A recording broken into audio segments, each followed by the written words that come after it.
Менің басымдағы жағдайды айтайын десем, елден ұят. Айтпайын десем, ішіме сыймайды. Соңғы 3 жылда отбасымның ойраны шығып барады. Мүмкін ақыл қосатындар табылып қалар. Айтайын деп шештім. Біздің үйленгенімізге осы биыл тура 14 жыл толады. Күйеуім ұнатқан жігіт, екеуміз мектеп қабырғасынан жүріп тұрмысқа шықтым. Өзің жақсы көрген жігітке тұрмысқа шыққан деген жақсы емес пе? Алаңсыз етім. Ол да мені жанындай жақсы көретін. Сол жылдарда бізден бақытты адам болмаған еді. Алайда бала көтермей 5 жыл жүрдім. Әсіресе соңғы жылдары енем мен күйеуімнің қыңқыл-сыңқылы көбейді. Енем бір сөзді әйел. Алған бетінен қайтпайтын түсі суық адам. Есесіне адам тыныш, ештеңемен ісі жоқ, жанға жайлы кісі. Менің күйеуімде атама ұқсаған айтарлықтай азары жоқ жігіт. Қысқасы тұрмысқа шыққаныма 3 жыл болса да менің қарным көріне қоймады. Басында анда-мында барып жүрдік. Бәрі жақсы, балалы боласыңдар, күтіңдер деп қуантып тастады. Өйткені сараптамалар жасап, біраз тексерген докторлар менен де, күйеуімнен де ешқандай кінәрат таппады. Алайда 3 жыл өтті ғой, деген енем айқайға басып, «Әй қатын, аш түркеге ұқсап бұлаңдамай бала тумайсың ба?» дейтінді шығарды. Мұндайда басым салбырап айтуға сөз таппай, төмен қарап қалатымын. Оған ашуы келген енем онан сайын шүйлік етін болды. Амалын жасап жүрген болса, оны айт. Қазіргі жастар сондай ақылды болып кеткен дейді ғой, деп сөзімен түйреп өтетін болды. Құдай бермесе қайтейін, деп жыладым бір күні. Қалай құдай бермейді? Бәрі жақсы деп врачтарың айтып отыр, дейді енем. Онан мені қойып күйеуіме бақырды. Қатарыңнан балалары мектепке бара жатыр. Басың салбырып жүре бересің бе? Жүгірмек дейді баласына. Шынымен де құрбыларым босанып, балалары тайтайлап жүрді. Кейбірінікі бақшаға барып жатты. Біз бала жасай, алмай жүрдік те қойдық. Әйтпесе бәрі ойдағыдай, күйеуім бір еркектей ақ шаруасын тындыратын. Осы 3 жылда құр қалған күнім жоқ. Анау қонағым келгенде белім ауырып қозғала алмай қалғаным болмаса, басқа күннің бәрінде тыныштық жоқ. Сөйте тұра 3 жыл бітіп, 4-ші жылға кетті. Мен сорлы бәрібір бала көтермедім. Екеуім бірге барып, әлбелерге түнеп келіңдер. Онан болмаса 2 жаққа құрыңдар. Бізге ұрпақ керек деп тағы да бір күні енем ұрсып жіберді. Бұл кісінің көкбеттігі сонша басын көзің демей айтып салады. Және де үлкен бар, кіші бар демейді. Дастархан басында 2 бұттың артасын сөз қылып, бәдігін сапырып кетеді. Біз оған ештеңе айта алмаймыз. Төмен қарап жер шұқырғаннан басқа шарамыз қалмайды. Себебі 4-ші жыл бітіп, 5-ші жылға кетті. Біз әлі баласы жүрміз, енді не істейміз? Деп күйеуімнен сұрадым. Білмеймін, деп құлазып қалды. Әулие әмбесіне дейін барып келдік қой, онан бері де 3 ай өтті, деп қоямын. Ол үнсіз жатыр, ештеңе айта алмайды. Сонан бала жасаймыз деп интернеттан көргеннің бәрін істейміз. Қатынастан кейін аяғыңды аспанға көтеріп жату керексің, дегенді оқып, 2 аяғымды қабырғаға тіреп ұйықтаған түндерім болды. Алайда бәрібір бала көтере алмадым. Енді не істейсіңдер? Деп сұрады енем.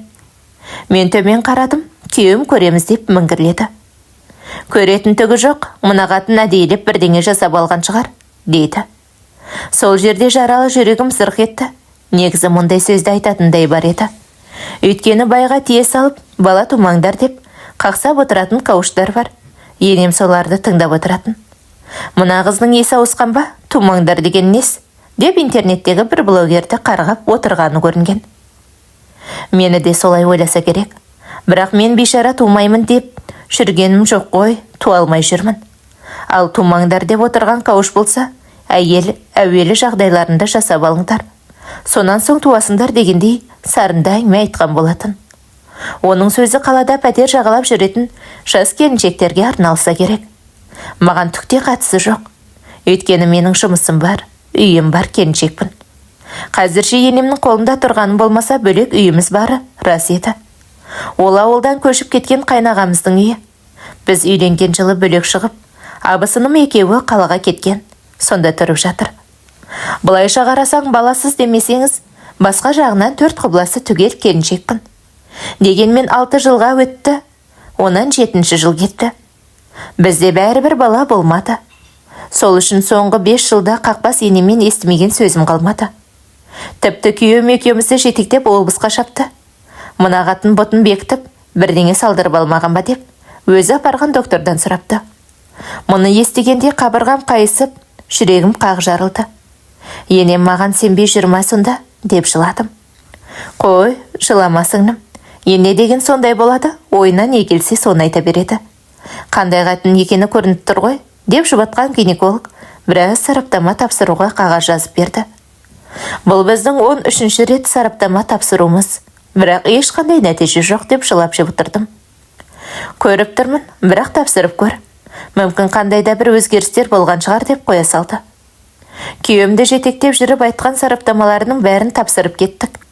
Онан нәтижесі шықты деп телефоныма хат келгенде, қозақтасып тағы да бардық.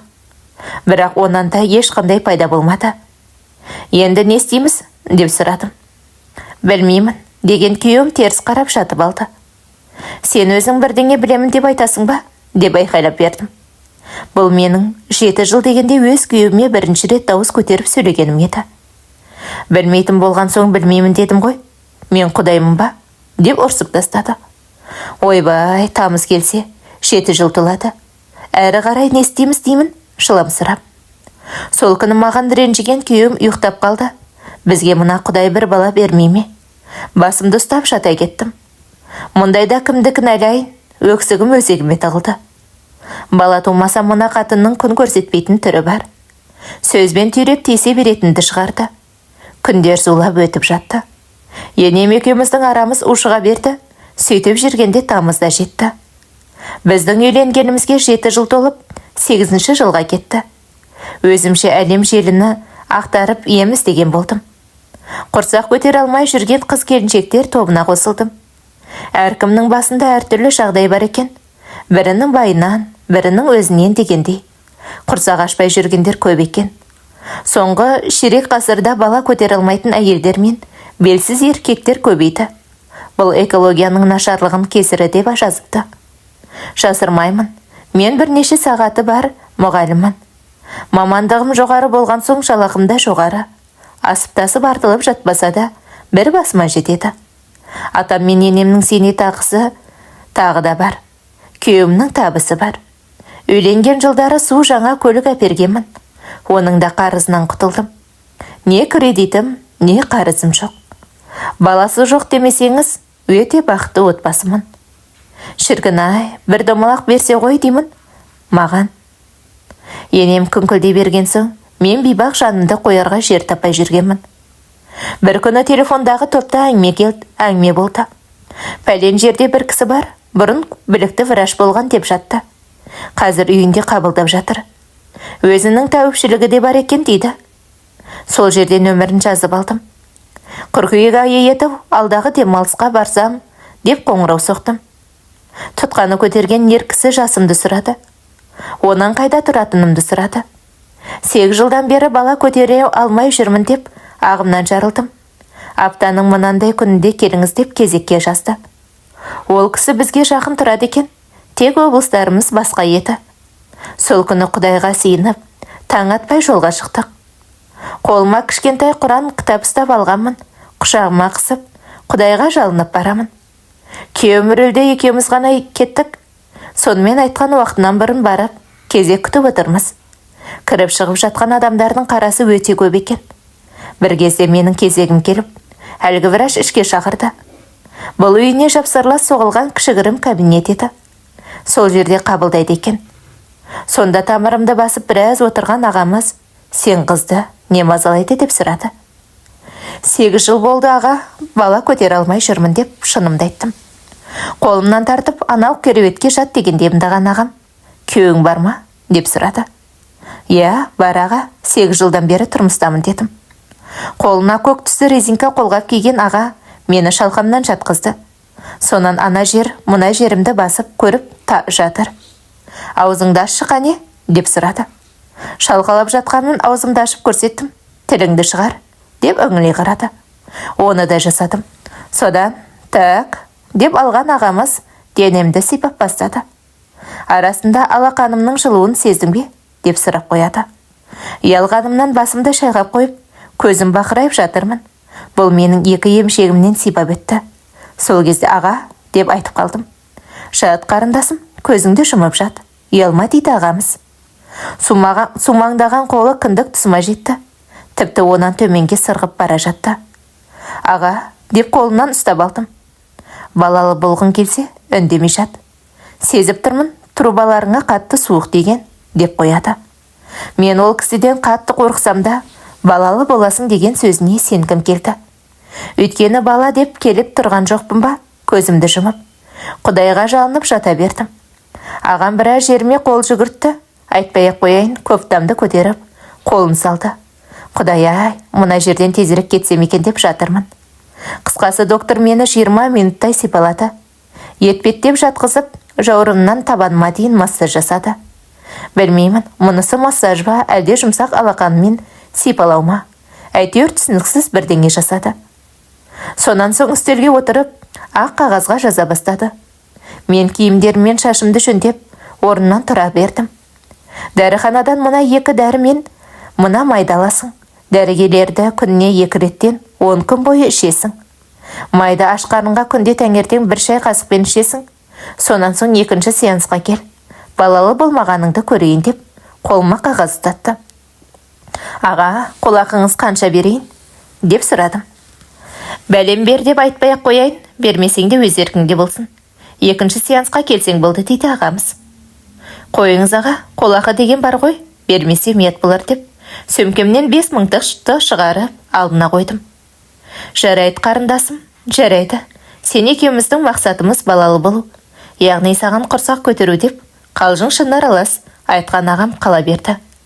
Алайда есікке жақындай бергенімде, қарындасым, мен айтқан дәрілерді ішіп болған соң міндетті түрде келетін бұл. Әйтпесе емнен нәтиже болмайды деп ескертті. Рахмет аға, 10 күннен кейін келем деп шығыпсып бердім. Доктор келесі кім еді? Кірсін деп шақырып жатты. Содан жолда бара жатып терең ойға баттым. Мына доктор маған не істеді? Құрысын деймін. Мұндай емінің түріне болайын деп күбірлеп қоямын. Алайда мен мұны күйеуіме айта алмадым. Әйтпесе әлгі ағамыздың қылығы біртүрлі жағымсыз еді. Жасырып қайтайын, күдіктен төменде сипағандай болды.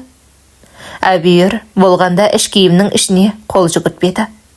Алақанымның ыстығын басқан болып, сырттай сипап кетіп жатты. Сонымен ауылға келген соң күнделікті жұмысым басталды. Бір күні мектептен кетсем, үйде айқай-шу болып жатыр. Құлағымды түрсем, шабалаңдаған енемнің дауысы. Әлденелерді айтып, күйеуімнің жер-жебіріне жетіп ұрсып жатыр. Әкең қартайды, мен де қартайдым. Біздің көзіміз тірісінде бала туатын қатынына келді. Ертең бір күн сен де қартаясың. Сонда қу тізеңді құшақтап, жалғыз өтесің бе сорлы дейді. Күйеуімнің не айтқанын естімедім, бірақ көкжал енемнің мені естісін дегендей әдейі айқайлап жатқанын түсіндім. Өйткені ол кісінің ермегі мен ғана. Үнемі мектеп жаққа қарап отырады.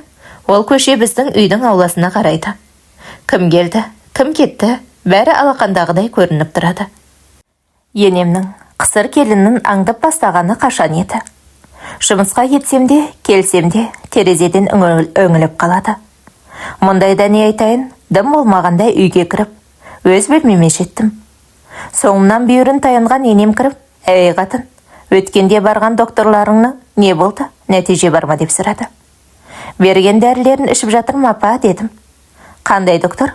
Ол Қызылмайдан қатын туа ма? Ақмақ-ау дейді. Енемнің олай дегені әлгі враштың жазғанының бәрі кәдімгі Қызылмай еді. Күнде таңертең аш қарынға 1 шай қасықтан ішесің деген, сияны жоқ қой деп, 3-еуін алдырып ішіп жүргенмін. Енем соны айтып тұр. Тағы да келесің деп айтты деп едім. Енді қашан барасың деп сұрады. Мен алдымен ол кісіге қоңырау соғып кезекке жазылуым керек. Содан соң сабақтан сұрануым керек десем, сабағыңды таста, ойбай, онан да бізге бала туып бер, деген енем шығып кете барды. Құдай бермесе қайтейін, тартып алайын ба? Деп іштей күбірлеп қала бердім. Сол күні түнде күйеуім екеуміздің арамызда ұрыс басталды. Мұны ұрыс дегенге келмейтін шығар, кәдімгі бай мен қатынның кекілжіңі еді. Не істейміз, сен айтсай деймін. Ол бейшараның сол баяғы әдеті білмеймін дегеннен әрігі біспайды. Ендеше ажырасамыз деп айтып салдым. Тап осы сөз менің аузымнан 8 жыл дегенде алғаш рет шықты. Бұған дейін ажырасу деген сөзді екеуміз де айтып көрген емеспіз. Күйеуім маған тыңдана қарады. Неге сонша қарайсың? Ажырасамыз деп екінші рет айттым. Басы салбырап, екі тізесін құшақтап, үнсіз отырды. Қатты аяп кеттім ғой өзін. Бұл менің жақсы көрген еркегім ғой. Оның үстіне етегімді көтерген жалғыз еркек. Мен бұған аппақ арыммен қыздай қосылғанмын. Мұнан басқа еркекпен төсекке жатуды елестете алмайды екенмін. Бөтен еркекпен жатқан сондай жеркенішті көрінетін. Дегенмен біз пендеміз. Басқа салса бәріне көнеді екенсің. Әрине, мен соның көңіліне тиетіндей сөз айтқым келмейді. Бірақ енемді қайда қояйын? Соңғы күндері ол кісі менің жер жебірмей жетіп барады. Өткен бір сөзінде, бала тумасам баламның басын босат, деп айтып салды. Сол түні таң атқанша жылап шықтым. Оны мына байымда көрді. Бүгінгі енемнің сөзін бұл да естті. Бірақ мұның да қолынан келер қайран жоқ. Дәрілерімді ішіп болдым дедің ғой, докторыңа звондасай, екінші сеансына апарайын дейді. Сол түні бұл сорлының бар тапқан сөзі осы болды. Онан басқа айтарға сөзі де жоқ. Қайтсын. Сыңсып жатып ойға кетіп, дәрігер, враж, тәубемші дейді. Тұла бойымды сипағаннан басқа ол маған не істеді деймін. Шынымен де қылықтары түсініксіз еді. Дегенмен кел деді ғой, барсам барайын. Сонша адам жайдан жай бармайды ғой деп ойладым. Осылайша ертесіне тұрып қоңырау соқтым. Бұл кім еді? Деп сұрады. Мен қояға өткенде барып едім, тағы да кел дегенсіз. 8 жылдан бері бала сүйе алмай жүрген келіншекпін дедім. Иә, есіме түстің. Қарындасым, ертең келе ғой, айтқандай бір қызылмай ала кел дейді. Жарайды аға, ертең сағат нешеде барайын, уақытын айтыңыз десем. Уақыт деп отырмай келе берші, саған всегда без очередь қой дейді. Мақұл деп алып, ертесіне жетіп барып, есігінде отырдым. Келесі бір пациентін шығарып салған дәрігер мені көріп, басқа облыстан келген сіз бедіңіз, қарындас, шолалыз қой, кезексіз кіріңіз деп, дауыстап шақырып алды. Мен мұны кезек күтіп отырғандарға көз қылып, әдейі айтқанын түсіндім. Қысқасы қазаншының еркі бар демей ме, доктордікі тап сондай болды. Ішке кіргізген ағам мені керуетке шалқамнан жатқызып, жалаңаш кеудемді қызылмаймен ысқылап жатты. Мұна кісі өзі бір түрлі адам екен деймін, таң қалған күйде жатып. Бұл менің деніңе қолын жүгіртетін докторға алғаш рет жолығуым еді. Шынымен де бір қарағанда ем жасап жатқандай болғанмен, екінші жағынан түсініксіз әрекеттері бар. Мысалға бір қолымның тамырын ұстаған боп тұрып, екінші қолымның саусағымен кіндігімнің үстінен басып тұр. Ол да ештеңе емес еді, кіндіктен төмен басып, онан сипап өткенін қалай түсінемін. Аға, сіз не істеп жатырсыз деп сұрадым. Ағам сонда үндемеді, мұрнындағы масканы тамағына түсіріп жіберіп, теріс айналып кетті. Онан шытырлатып қолғабын шешіп, қолын жуған болды. Сонан соң ғана үстеліне отырып, журналына үңілді. Қарындасым, денсаулығында айтарлықтай кінәрат жоқ. Сонда да жақсы жағына өзгеріс бар. Келемін десең тағы да бір рет кел. Қошқардай ұл табуды нәсіп етсін деп барып тоқтады. Сонда осы сіздің емдегеніңіз ба? Деп сұрадым. Иә, мұнан артық қандай ем керек? Айттым ғой, менің қасиетім екі қолымда, әсіресе мына саусақтарымда. Әрине мен ауруыңды жұлып алатын құдай емеспін. Бірақ көтеріп жатсаң, бір бие жетектеп келсең, керек емес демеймін деп, сөзінің соңын күлкіге айналдыра. Сонан соң мына дәрілерді тағы да 10 күн іш, деп қағаз көрсетті. Рахмет аға, анау майда не қылайын деп сұрадым. Оны өзіңмен бірге ала кет, ол сенің майың ғой дейді. Май деп отырғанымыз мен апарған қызылмай қорапшасы еді. Оны маған доктордың өзі айтқан ала кел деген. Сол майдан алақанына құйып, бөксеме дейін сылағаны болмаса, басқа түк істеген жоқ. Содан қалған майды өзіңмен бірге ала кет деп тұр. Мен оны ашқарынға ішіп жүрсем, бұл менің бөксемді сылап тастады. Құдай-ау, емнің де түр-түрі болады екен ғой деймін. Сол күні ұнжырғам түсіп, үйге қайттым. Өйткені емшінің түрі анау, қол жүгірткеннен басқа түк бітірмейді. Сонда осы адамға сеніп жүре бергенім дұрыс па? Бірақ олды болсаң, тай жетектеп келесің деді ме? Сонда бірдеңе деді ғой. Демек өзіне өзі сенімді адам шығар. Айтпесе олай айтпас еді деймін. Сонан болар соңғы 8 жылда бір ретте дауыс көтеріп көрмеген күйеуіме дауыс көтердім. Онан ешқашан ойыма келмеген ажырасу деген сөзді де айтқам. Қош, бардыңдар да келдіңдер. Сонымен не бітіріп қайттыңдар? Айтыңдар ғане деген енем. Сол күні кешке тамақ басында күйеуім екеумізді тағы да тергеп бастады. Байым не айтсын, шешесіне мынадан сұра дегендей маған қарады. Тағы да дәрі-дәрмек жазып берді, 10 күн ішіп кел деді. Деп қысқа қайырдым. Сонда деп ернін шүйірген енем. Анау майды не үшін алдырыпты, дәрі жасай ма екен деп сұрады. Осы сөзінен қорқып кеттім. Мен деген сорлы қатымын ғой. Доктор май әкел деп айтты деп, байымды дәріханаға жіберіп, нем бар еді деймін. Өзі де енемнің алдында айтқаным есіме түсті. Тұла бойымды сылап сипады деп, қалай айтайын? Япа, дәрі жасап қоямын деп алып қалды. Деп өтірік айтып құтылдым. Өкіметтің шығарған майына соншама не қосады екен? Қосатын болса өкіметтің өзі қоспай ма? Осы сен барып жүрген врачың дұрыс врач па өзі? Деген енем әрі қарай үндемеді.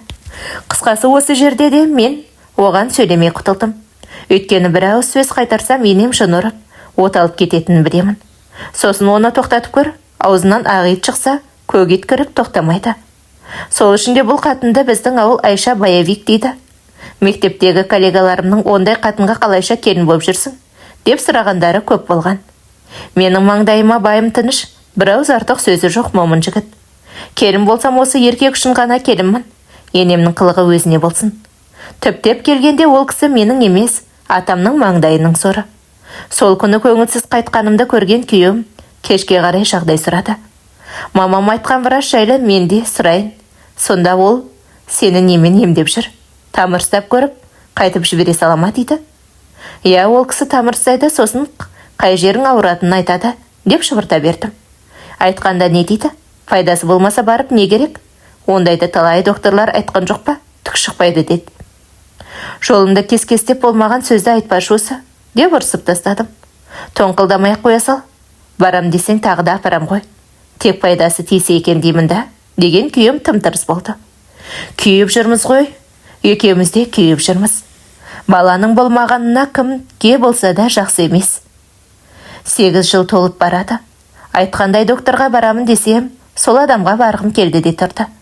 Мүмкін торсықтай ұл табасын дегеніне сеніп қалдым ба білмеймін. Әйтеуір үміттене бердім. Бірақ қисынсыз қылықтарын күйеуіме айтпадым. Әйтпесе екінші рет барғанда да бір түрлі көрінген. Сонда да қолында биотогы бар дейтін емшілерді осы күні де естіп жүрміз ғой. Тіпті телефонда отырып онлайн емдеп жатқан емшіні де көрдік. Мына заманда ештеңеге таңқалмайтын болғанбыз. Ана 3000 теңгеден жинап алып, шатар кезде бата беретін қатындар да бар ғой. Халықтың бір аты Бұқара деген. Олар бастарына түспегенше не болса соған сене береді. Сенбеңіздер. Онлайн батан дегені бар, ақша салсаң бата береді. Сонда кімді көрсең де, ойлағандары оңай ақша табу мен баю ғана. Сол Бұқараның бірі мен болдым. Әрине, ол үшін маған жан-жақтан тиген соққылар болды. Соларды айтып берейін. Екінші рет тәуіпке барып келген кезім еді. Бір күні анам қоңырау соғып қонаққа шақырды. Енем мен атаңа да айттым, бірге келерсіңдер деп қояды. Алайда сол күні кешке күйеуім шу шығарды. Мен бармаймын. Өздерің бара беріңдер деп отырып алды. Оған ашуы келген енем қарғап-сілеп, соңында такси шақырып кеттік. Сөйтсем ол бейшараға ағайын туыс туып беретін тоқалал деп айтпақшы екен. Мен жоқта өзіне ескерткен, оған анамды да көндіріп, құлағын бұрап қойған. Ағайын туыстарын түсінемін, анама не жоқ десеңші. Өз қызының байына тағы бір қатын ал деп үгіттейтін де ана болады екен ғой. Мына күйеу баладан ажырасқанда кім боласың қызым, дейді анам.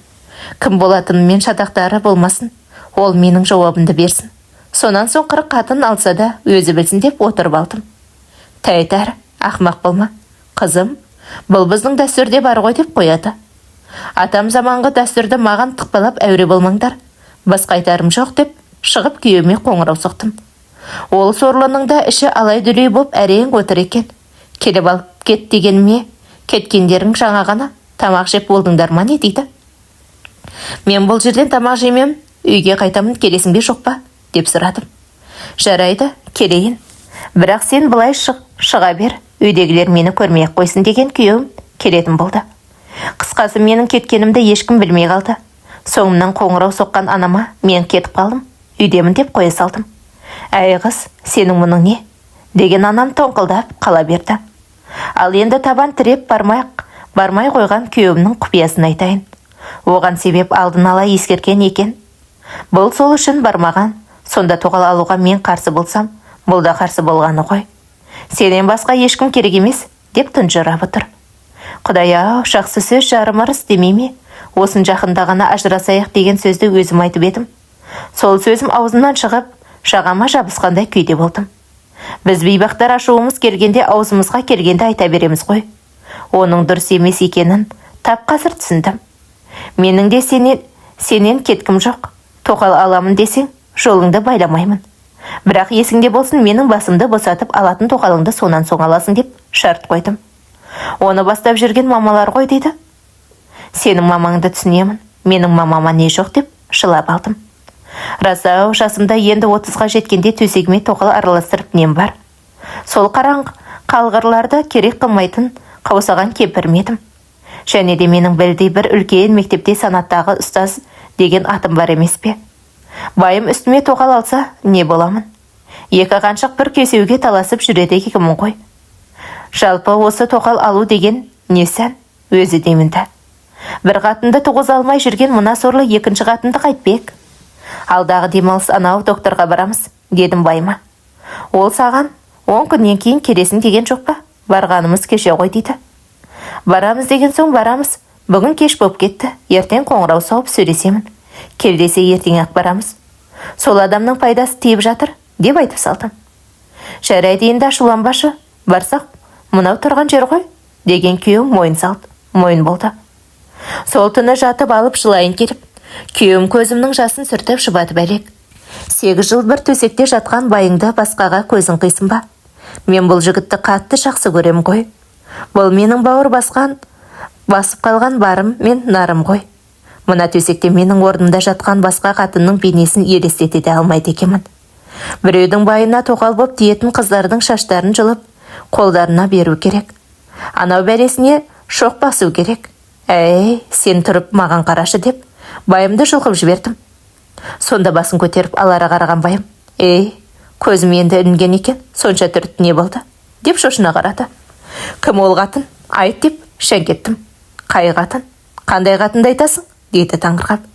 Шешең әперемін деп жүрген қатыныңды айтамын. Ол кім деп сұрадым. Білмеймін, танымаймын. Байы қайтыс болған келіншек деп айтқан, дейді. Мәссаған, мыналар менің сыртымнан тон пішіп тігіп тастаған бел сонда. Енді тек мына еркекті иығына жабуғана қалған сияқты мамы қалай?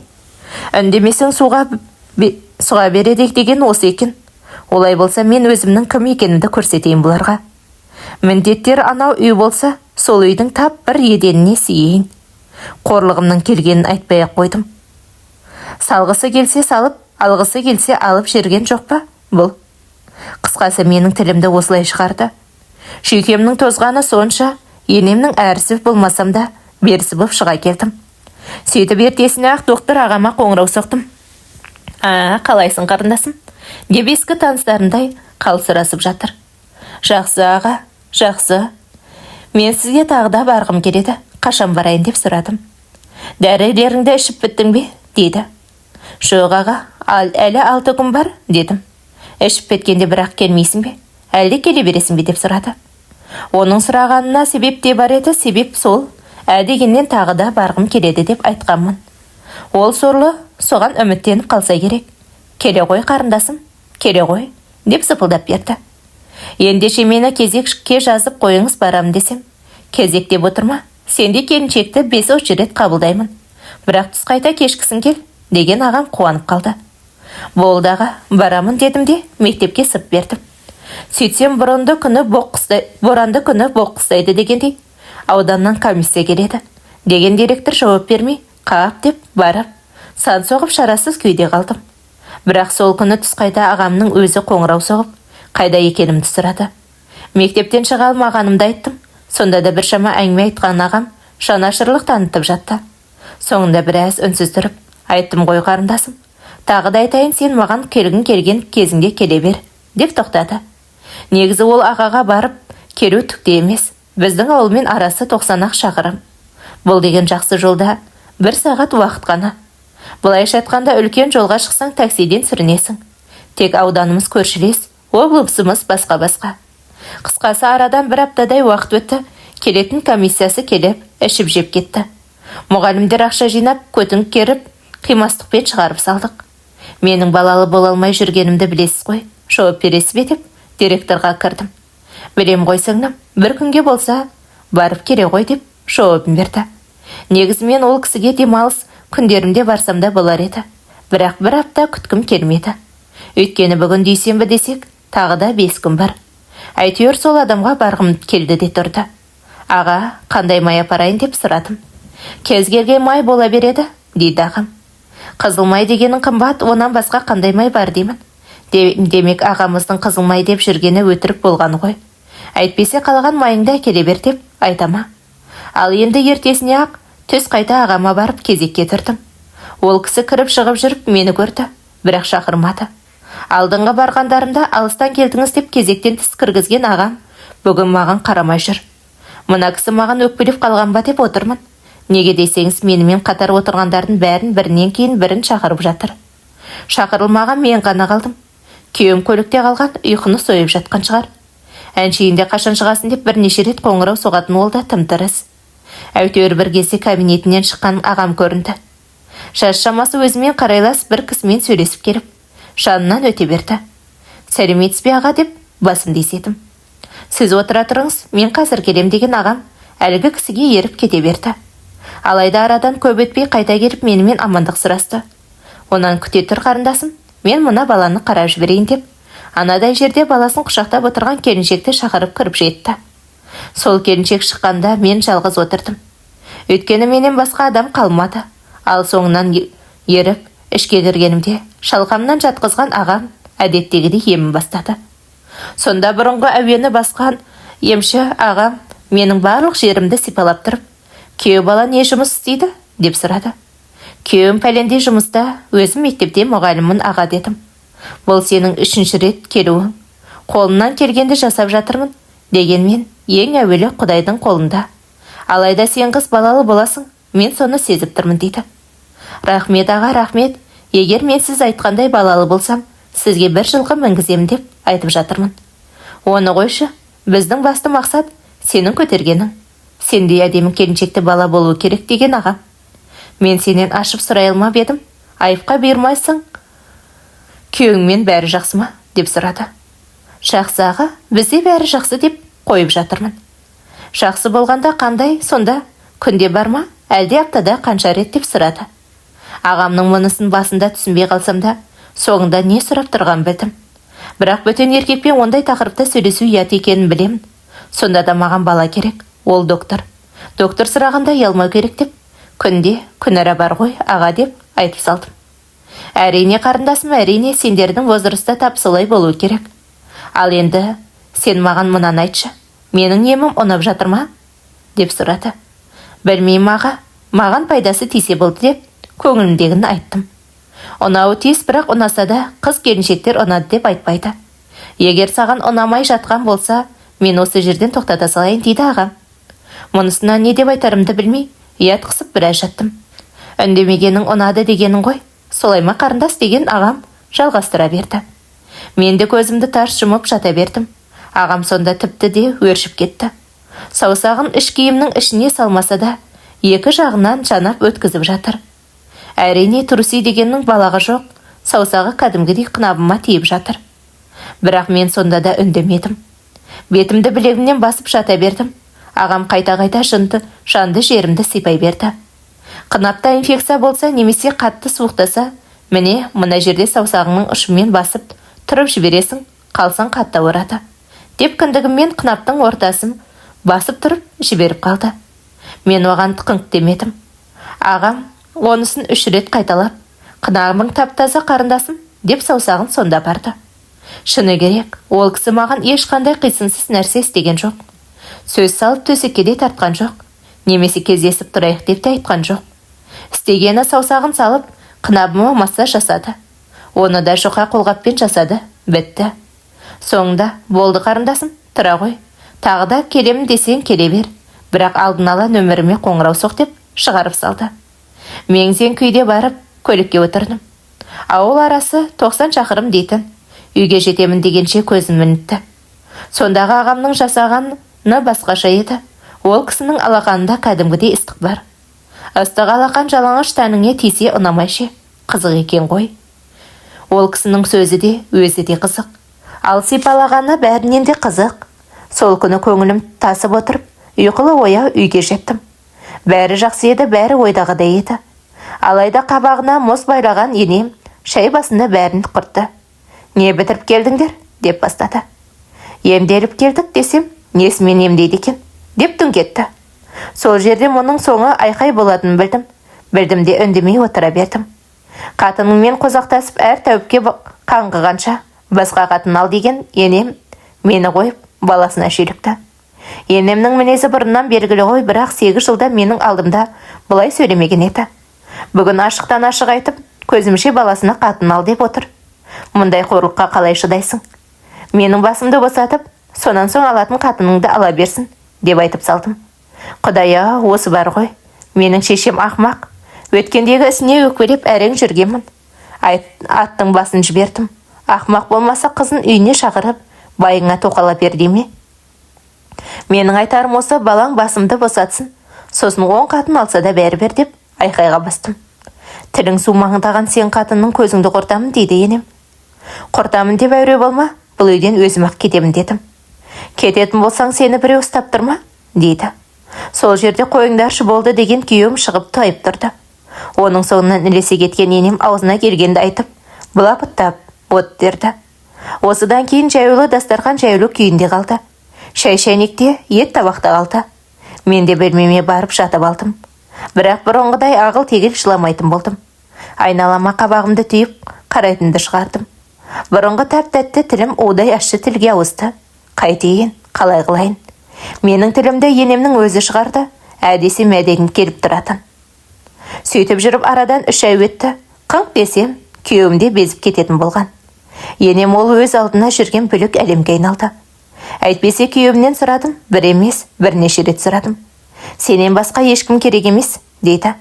Олай болса шешеңнің тілін тей, деп тоңқылдадым. Мен не дейін, деп басын алып қашатын. Сол жылғы көктемнің басы еді.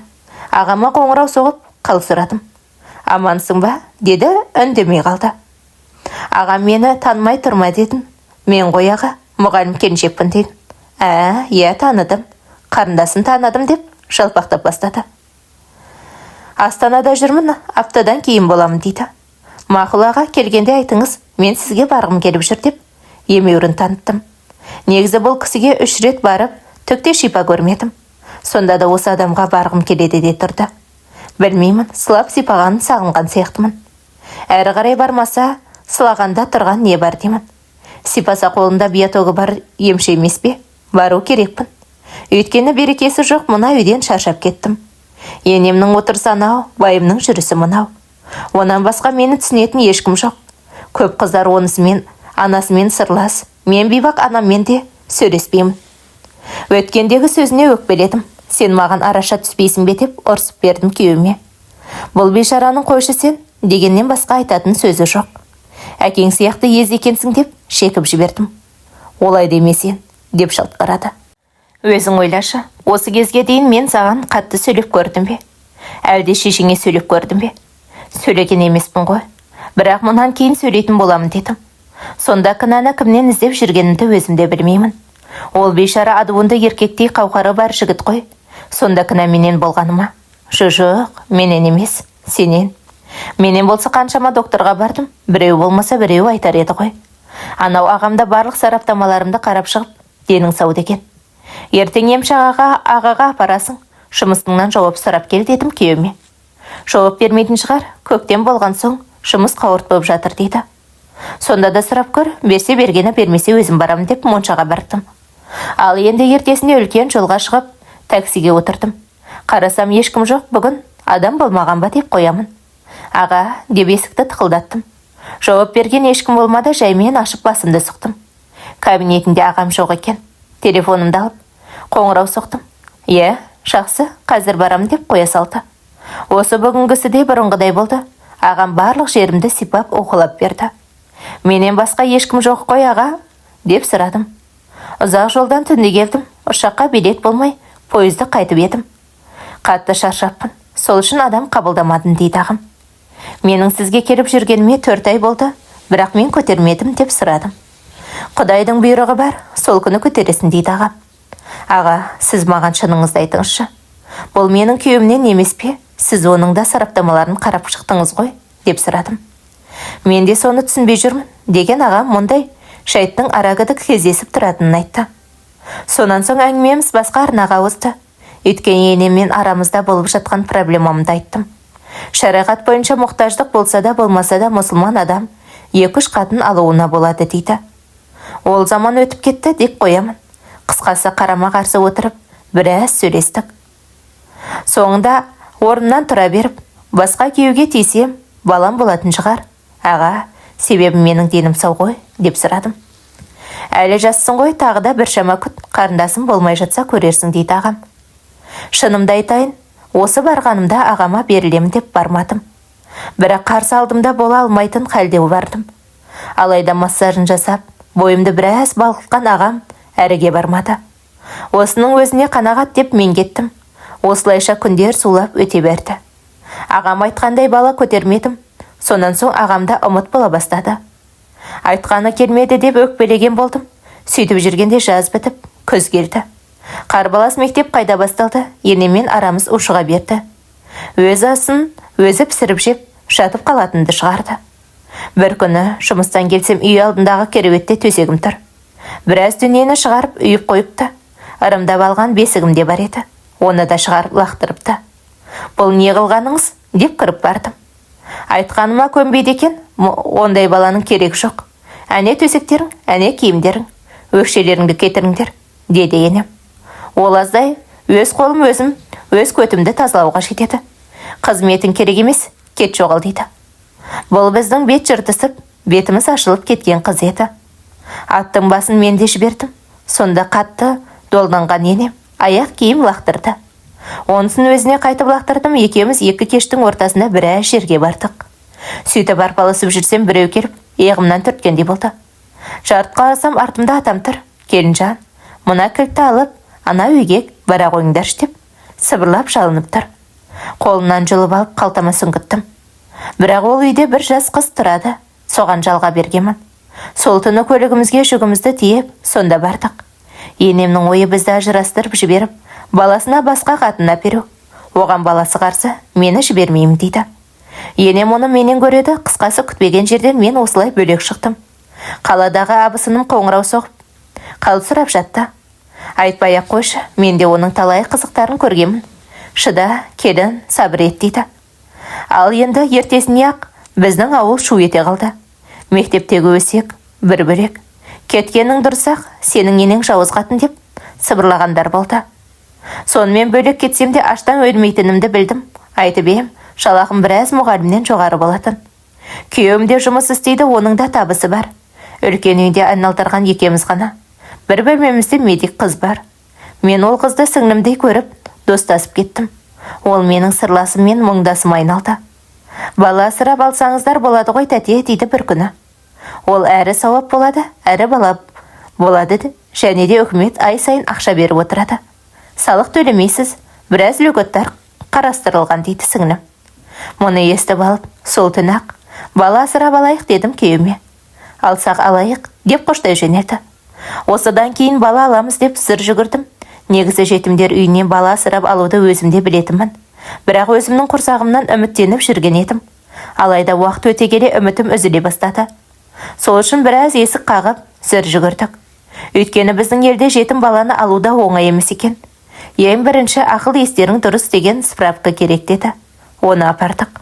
Онан жалақыларынды есептеп көреміз деді. Оған да справка жинадық. Әйтеуір біраз жерге жүгіртіп табанымызды тоздырды. Соңында өз аттарыңда үй болу керек. Оның ішінде мынандай да мынандай жағдайлар жасалған болуы керек деп қуып кетті.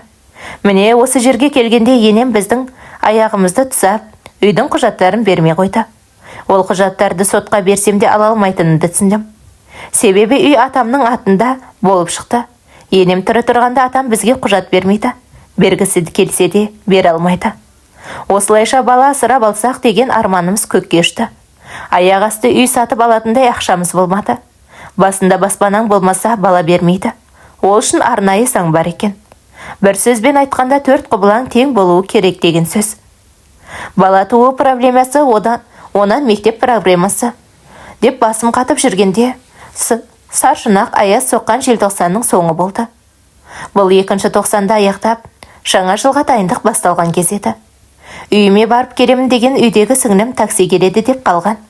Менің де сол күні коллективпен отырысымыз болып, үйге кеш оралдым. Сөйтсем жайнатып үстел жайған сіңлім мені күтіп отыр екен. Сонда жаңа жылмен құттықтап болып, үйге кетемін деп едің, кетпепсің ғой деп сұрадым. Бораннан жолдар жабылып, таксилер жүрмей қалыпты дейді. Бірақ бұл қыз шынымен де кеткісі келсе, кеше алдыңғы күндері кетпейме деп, жүрегім қылп ете қалды. Өйткені ішімде 100 грамм коньяктың буы бар. Сол қызғаныш деген қызыл итімді түрді боятты. Және де бұл маған, ағам қандай жақсы адам, өте момын жігіт деп, бірнеше рет айтқан. Әй, осы қыз менің байыммен, деп ойлап қойып, дайын тұрған үстелдің бір шетіне отыра кеттім. Содан бір тәтті виноның мойнын үзіп, екеуміз сіміре бастадық. Бұл да сол күні коллективімен отырысқа барыпты, аздап ұрттаған екен. Сонымен ішкен қыздардікі белгілі ғой, әңгімеден әңгіме шыға бастады. Ананы мұнаны айтып қуып отырып, жасың 21-ге келді ғой, байға тимейсің бе? Деп сұрадым. Шебі түзу жігіт жоқ, тәте, деп қояды. Жүре берсең, кеш қаласың, жасың өтіп кетеді, айтпады деме деп ескерткен болдым. Терапевт Әбдірайымов деген бар ғой, сол кісі маған тоқалым бол деп қоймай жүр дейді. Сен сонда онымен болып қойғансың ба? Деп сұрадым. Жоқ, құдай сақтасын. Ол менен 17 жасқа үлкен еркек қой. Әкемнен сәл кіші деп шошып кетті. Деп барып сөйлей бергенде. Мен жігітпен болғамын, бірақ ол жігіт қаланыкі деп дүңк еткізді. Мұна ішімдік дегеннің құдіреті осы ғой, ішіндегінің бәрін айдап шығарады. Мұна қыздың ағынан жарылып отырғаны ішіндегі жоғары градустың арқасы, әйтпесе бұрын соңды мұндай тақырыпта сөйлескен емеспіз. Сол үшін тұрмысқа шықпай жүрсің бе деп сұрадым. Жоқ, өзімнің шыққым келмейді деген қыз алдындағы рюмканы көтеріп тастап, аузына шоколад салды. Мен көзім сүзіліп отырып қарап қалыппын. Мұна қыз деймін да, болары болған болса, бізге бір бала туып берсе болмай ма? Осының дұрыс бол шығарау, сірә.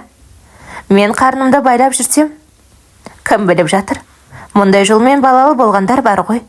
Тәте, сізде алып тастасаңызшы, деп сызыла сөйлеген қыздың дауысы ойымды бөліп жіберді. Содан саусақтарым дірілдеп, вино құйылған рюмканы көтеріп бердім. Сөйтіп қызыл виноңыз корпоратив кешкен коньягымызға қосылып, қыдырып шыға келді. Бұлайша айтқанда аямай бастан тепті. Аяқ қолымнан жан кетіп, тілімді шайнап, мінгірлеп бастадым. Сіңлім, саған бірден айтсам ренжімейсің бе? О не айтты? Бұлар мына о не деген сөзді көп қолданады. Бізде олай айтпайды. Әр елдің салты басқа дегенің осы. Не болғанда сен маған бала туып берсе, деп қалжыңдаған болдым. Қойыңыз тәте, деп күліп жіберді. Пәтер ақысын сұрамаймын, әдемі қымбат шуба әперемін, үйтемін, бүйтемін деп сампылдап жатырмын. Сөйле тілім, сөйлей ғой, ішіңде жын шайтанның сыдығы барда сөйлеп қал. Құдай-ау, пәтер ақысы деп аузымды толтырып айтқандығым көті қуарған 20 000 теңге.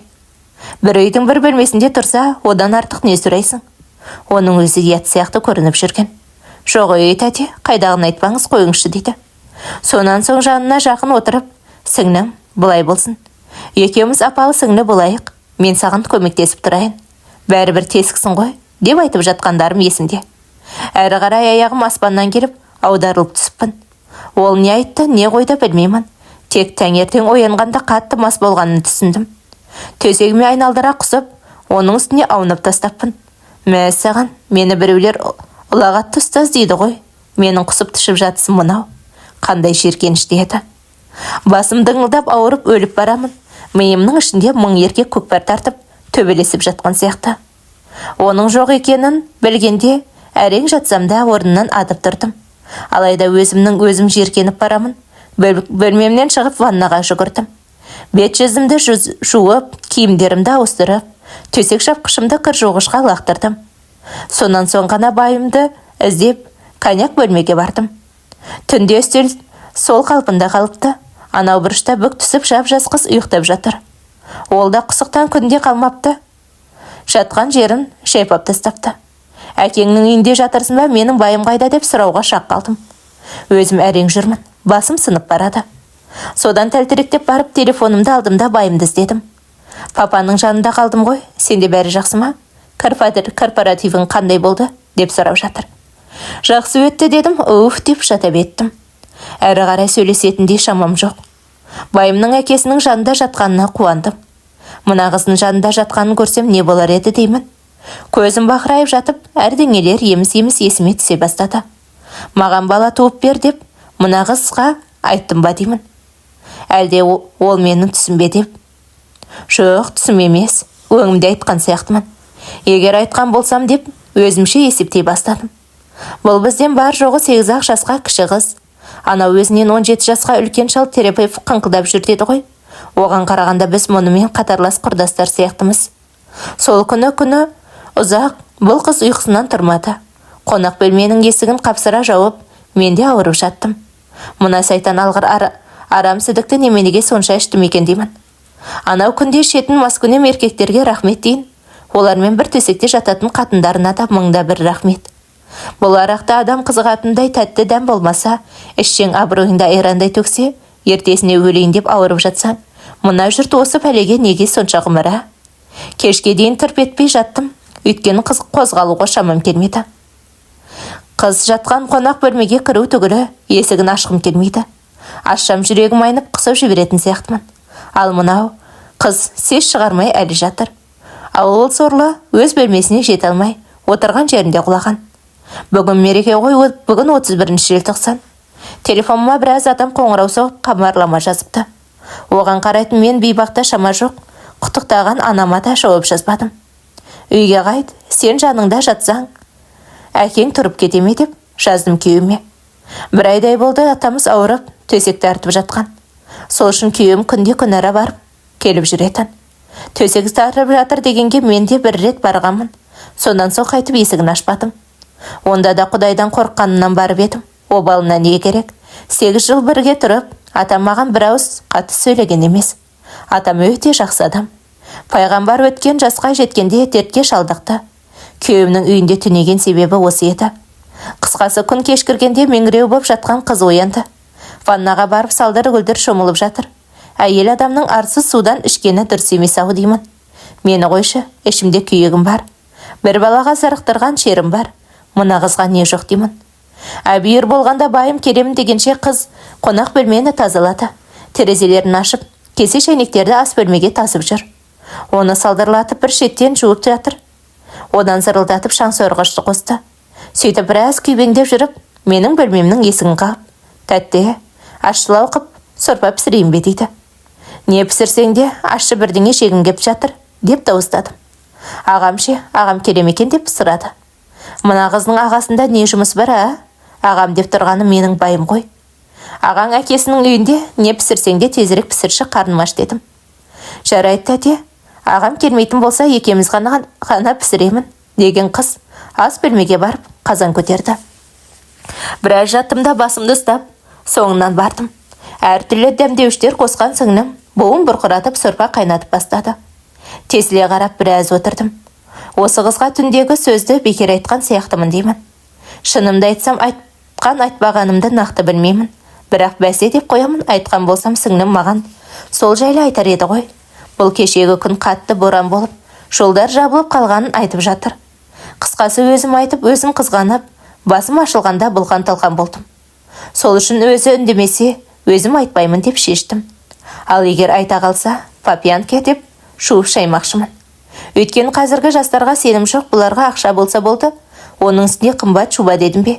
Әйтеуір біраз нәрсе әбішет етіп тастаған сияқтымын. Әкең қандай екен деп сұрадым.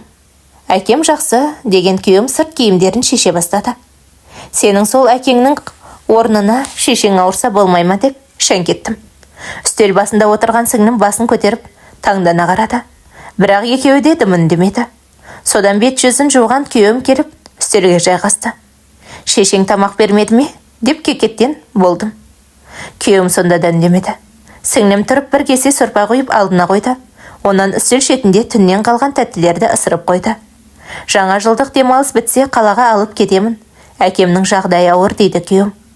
Құдай мұның қиюын қиып, ойуын ойып, бәрін келістіріп тұрғандай сіңлім тұрып, аға, біздің үйге барыңыз, деп қояды. Яғни пәтер жалдап жүрмей, менің үйімде қоныңыз деп отыр. Ол аз десеңіз, жол ашылса мен де қалада боламын. Таныс профессорларым бар, әкеңізді апарып көрсетейік, дегенді қосты. Мына қаншықтың менің байымды тартып алмақ ойы бар ма? Жуылмаған қасыққа ұқсап, сөзге араласып кеткен несі? Мұнан біреу пәтермен профессор сұрады ма? Әйтеуір аға жақсы адам деп қоймаушы еді. Бұл екеуі сыртымнан сипасып жүрген болмасын. Ауру адамды қабылдай береді, емханада демалыс деген жоқ. Кезекші враштар бар.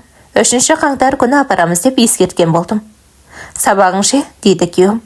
Сабақ 10 күннен кейін ғой, есің ауысып қалды ма дедім. Демейше, сабақ деп мені тастап, қыз екеуі тайып тұрмақшы шығар. Мен ондайға ешқашан жол бермеймін, армандамасын. Қысқасы бір түндік арақ, оның құдіретімен айтылған өсек мені тығырыққа тіреді. Өйткені күйеуім мына қызбен әмпей-жәмпей боп кетсе қайтемін. Бір бала туып берсе, бітті ғой, мен далада қаламын. Қап, мына тесік қызға түндегі сөзді бекер айттым ба деп қалдым. Еркек дегенге сенім жоқ. Қыздарға тіпті де сенім жоқ. Әне бір оқиға естеріңізде болар. Туған жездесімен бір үйдің 3 қызы таласып жатып. Сонда мына қызға жол болсын. Тәте деп алдап қойып тымпайып жүрмесін. Құдай сақтасын. Ойымды айтамын деп, кәрі кемпірдей ойнақтап қалмайын. Ол дұрыс емес тәте деп күліп алды. Бұл 3 күннен кейін ғана болған әңгіме. Ертең атамызды алып қалаға шығамыз деп отырған едік. Үйде екеуміз ғана қалғамыз, күйеуім әкесіне кеткен. Қай жері дұрыс емес деп білмегенсіп сұрадым. Біреу туған баласын басқа біреуге бермейді ғой дейді. Сонан соң өзінің жеңгесі болғанын, оның ұлы болмай тағы бір жеңгесінің ұлын сұрағанын, ол жеңгесі бермей қойғанын айтты. Беретіндер де бар, сіңлім дедім.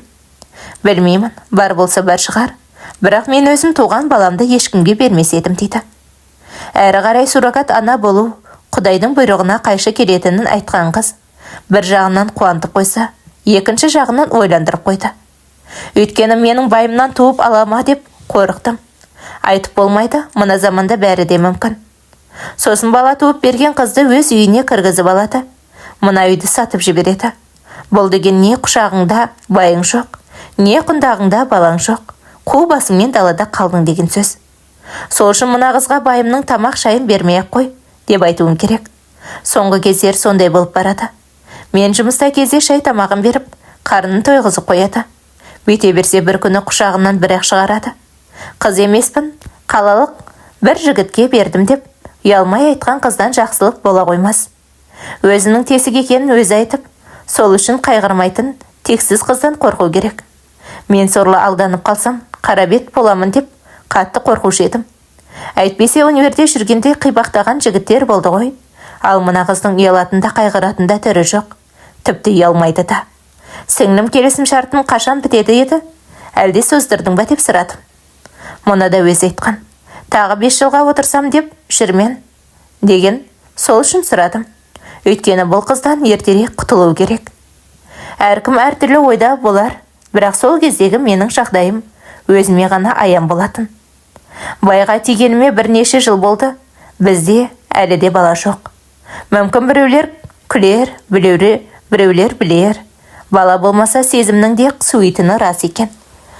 Сайып келгенде отбасын сақтайтын араңдағы бала ғана. Баласыз үй мазар деп бекерге айтпаса керек. Сондай қу басты боп жүрген әйел есебінде айтайын. Балаң болмаса алға қойған айқын мақсатыңда болмайды. Мына тәтті өмірдің өзі түкке тұрғысыз боп, боқ дүниеге айналады. Жүгіресің, жұмыс істейсің. Бірақ мұны кім үшін істеп жүрмін деп ойлайнасың. Әрине, өзің үшін ғой. Бірақ өзіңнің ешкімге керексіз екеніңді білесің бе? Әкем мен шешең қартаюда, бауырларың өз алдына отбасы болады. Сонда сенің жалғыз қалмағанда нең қалады? Дегенмен сол кездерде мен өзімнің қатты кетіп бара жатқанымды түсіндім. Шекемнің сыр бергенін түсіндім. Қайтейін, Құдай маған ең жақсы еркекті сыйға берді. Менің байымдай жайлы байды осы күні табу қиын. Алайда Құдай қырсықтың бір жағынан берсе, екінші жағынан қысып қоятыны тағы да бар. Осы күні 4 құбыласы түгел адам кемде-кем шығар. Солардың ішінде бала сүйе алмай, қу басыңды құшақтап жүру ең сорақысы дейін. Сонымен қаңтардың басында атамды алып қалаға кеттік. Сіңлімнің үйі жылы шыраймен күтіп алды. Оны естіген қайнағам мен абысыным келді. Сөйтіп қонақтан қонаққа барып, 3 күндік жүрдік. Арасында күйеуімнің әскерде бірге болған достары шақырды. Атамызды емханаға жатқызып болған соң, біраз қыдырдық. Бір қызығы сіңімде қаланы көрсеткен болып, бірге жүрді. Емханаға да өзі апарды, мұныңыз сырттай қарағанда күйеуімді 2 әйелі бар еркекке ұқсатты. Қазір эко деген бар, суррогат деген бар. Сол жағын ойластырып көрмейсіздер ме? Дейді күйеуімнің Полшанының келіншегі. Сонан соң өзінің бір таныс достары суррогат ана жалдағандарын, оған 7 миллион қаражат жұмсағандарын айтты. Ондай ақшаны табуға болады ғой әрине, бірақ тап қазір ақша жоқ. Өзіміз ата ауырып, әбігері болып жүрміз деп қаққандай болдым. Ендеше менің Полшаныма тоқалап бер, пұтырлатып туып берсін деген күйеуі қалжыңға басты. Иә, әперемін. Мына сіңлімді әперейін деп жүрмін деп, мен де қалжыңдап айтып салдым. Әрине, оларға қызғасың, ішіңде күйеді. 2 қыз, 1 ұл, көз алдында асыр салып ойнап жүр. Кіші қызы маған жабысып алды. Тілі былдырлап ананы мынаны сұрап жатыр. Онан келіп тіземе отырып алды. Қайта-қайта мені түртіп, өз сөзін мақылдатып қояды. Мен бүгін қонақ мамамның қасында жатамын деп маған қарайды. Мөп-мөлдір көздері қандай әдемі десеңші. Бала тілі бал дегенің осы, Құдай-ау, балапаным көз тимесін саған. Жүрегім елжіреп сала берді. Көзіме кәдімгідей жас үйірілді. Ойланып отырмын, расымен де күйеуіме тоқала берсем, болмай ма деймін. Эко деген қыруар ақша және оған кепілдік жоқ деген. Ал суррогаттың онан да қымбат. 7 миллион теңге деген біздің ауылдан бір үйдің ақшасы және жаңа соғылған үлкен үйдің ақшасы. Сонда маған қалғаны мына досы айтқандай тоқала беру ғана. Бірақ өз аузынан уәдесін алып, келісімен әперуім керек. Бір күні менің үйімде, бір күн оның үйінде түнесін. Жоқ, олай емес. Аптаның 5 күнінде үйде қонсын, қалған 2 күнін оның үйінде қонсын. Біз қатындар тап осылай келде ғана ойлаймыз. Алайда бала туып берген жас қатын, иә, бара ғой. Менің жанымда 2 күн болсаң болды. Қалған күндері бәйбішеніңе бар деп ешқашан айтпайды. Сондай-ақ баласы болған еркек, баласыз сені ұмытады. Сонан соң айналшықтап жас қатынның жанынан шықпайды. Ол біріншіден жас иіс, екіншіден тәп-тәтті бала туып береді, сонымен бітсін. Саған аптада бір келсе келеді, келмесе ол да жоқ. Бұл деген сөз, қу басыңды құшақтап, жалғыз қалдың деген сөз. Демек тоқал емес, қара орманым кетсе де, тиімдісі суррогат немесе эко деп әлгі келіншектің нөмірін сұрап алып алдым. Қысқасы атамызды емханада қалдырып, ауылға қайттық. Бір қызығы сіңлімде дайын көлікпен кете берейін деп, мамасына айтып бізбен бірге қайтты. Барғанның балтасы келгеннің кеппені болып, неғып жүр мына қыз деймін. Бір жағынан әлгі келіншектің айтқаны бар. Медицина пайда бермесе, тоқалдан басқа амалым жоқ қой. Осыны ойлап үндемеймін. Екеуміз апалы сіңлілердей әңгімемізді айтып отырып, ауылға жеттік. Әрі қарай жұмысымыз басталып, мен мектепке, ол ауылдық емханаға кетті. Ал қалада қалған атамды 10 күннен кейін күйеуім барып алып кетті. Бірақ жағдайы мәз емес екенін өзім барып көрдім. Ал енді бір күні қайненем айға шапты. Әкеңе күшім жетпейді, үйде бол, дейді. Менің барғым жоқ, қалай барамын? Көрпе төсегімді шығарып қалаға лақтырып тастаған жоқ па? Құдайдан қорыққаннан баласын жіберіп жүрдім. Сөйтіп науқас әкесін 2-ші, онан 3-ші рет емханаға барып келіп жүріп, ол менен алыстай берді. Бала туа алмасаң, жыл өткен сайын өзгереді екенсің. Өзіңді айналаңдағылардан төмен санайсың ба? Әйтеуір бірдеңе жетпейтіндей болады да тұрады. Ал науқас атам не әрі, не бәрі болмай ұзақ жатты. Бара бересің бе? Мына үйдегі мені ұмыттың ғой дедім күйеуіме. Қайтем, мамамның күші жетпейді, деп ақталды. Оған мен түсіне қоймадым.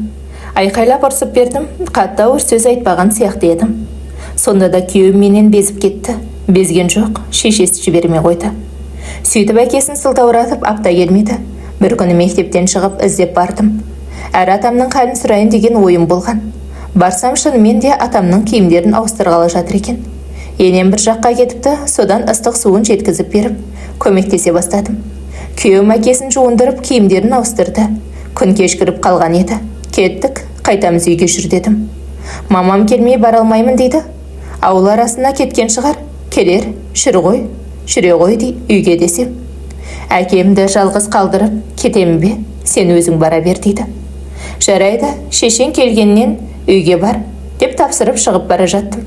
Сөйтіп қорғаннан шыға беріп қарасам, қолында сөмке, үйдегі сіңлім кіріп келе жатыр. Ойбай, сен мұнда неғып жүрсің? Деп шошып кеттім. Атаға системе салып жүрмін, соған келе жатырмын дейді. Қашаннан бері салып жүрсің деп сұрадым. Бүгін 2-ші күн, бірақ өткен айда да 10 күн системасын салғамын деп қарап тұр. Тіпті, жақсы, тәте мен ертерек барайын, әйтпесе кеш қалам деп, өзінен өз қоштасып тайып тұрды. Ау сіңлім, сонша неге асықтың? Деп сұрап қала бердім. Атаның киімдерін ауыстырып қойған шығар, кеше ағама айтып едім, деген сіңлім үйгезіп берді.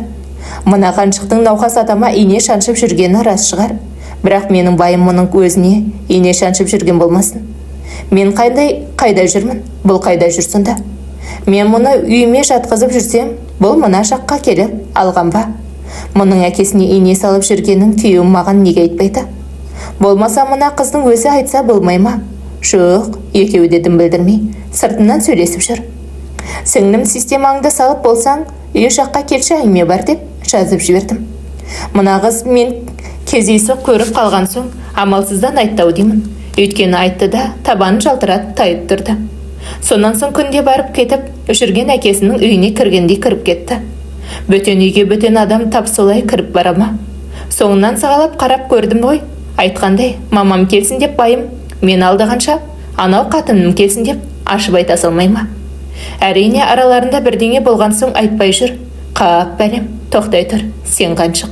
Сіңлім дегенге семірейін деген екенсің. Сол күні үйге жетіп WhatsApp-ма қарасам, мен жазған хатты сіңлім оқымапты. Бәсе, байымның құшағында жатса қайдан оқысын? Көрсетейін мен саған. Осыдан менің байымнан көтеріп, қарның шығатын болса, тепкілеп тұрып түсік тастартармын. Сол күнгі ашуымның келгенін сұрамаңыз. Саған қатын көп болса, маған бай көп. Аға, амансыз ба? Мен пәлен ауылдағы мұғалім келіншекпін. Қалайсың қарындастым? Көптен көрінбей кеттің, деді ағам. Қолым тимей қойды.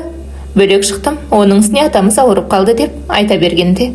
Мен сені балалы болып хабарсыз кеткен шығар деп жүрсем, дейді.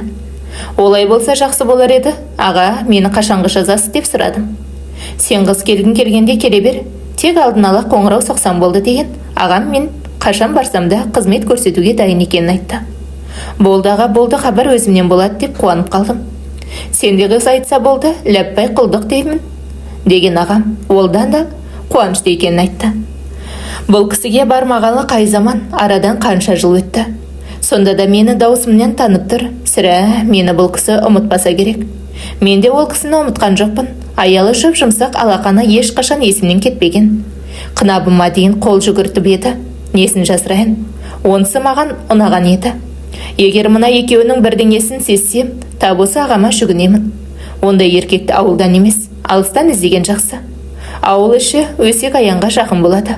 Осы ағаммен сөйлесіп бала бергенімде, есік алдында көлік келіп тоқтап, ішінен сіңліммен байым түсіп келе жатты. Мұны көргенде онан сайын қаным басыма шапты. Бірақ сырмен түр бермедім.